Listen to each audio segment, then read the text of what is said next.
विजापूर शहर गुन्हे शाखेची धडाकेबाज कामगिरी। विजापूर नाका पोलीस ठाणे हद्दीतील कल्याण नगर भाग 2 येथे बंद घर फोडून सुमारे 217 ग्रॅम सोन्याचे दागिने आणि 1,20,000 रुपयांची रोकड चोरणाऱ्या सराईत चोराला शहर गुन्हे शाखेने अटक केली आहे। घरफोडीच्या ठिकाणी कोणताही थेट पुरावा किंवा सीसीटीव्ही फुटेज उपलब्ध नसतानाही गुन्हे शाखेच्या पथकाने तब्बल 300 सीसीटीव्ही कॅमेऱ्यांचे फुटेज तपासले। तांत्रिक विश्लेषण आणि गुप्त माहितीच्या आधारे आरोपी सुरजित सिंग राजपाल सिंग टाक याला हडपसर पुणे येथून ताब्यात घेण्यात आले। चौकशीत आरोपीने साथीदारासह घरफोडीची कबुली दिली।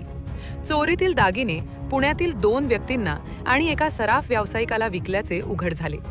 त्यानंतर पोलिसांनी 156.5 ग्रॅम सोन्याचे दागिने आणि गुन्ह्यात वापरलेले साहित्य असा एकूण 10,63,750 रुपयांचा मुद्देमाल जप्त केला आहे।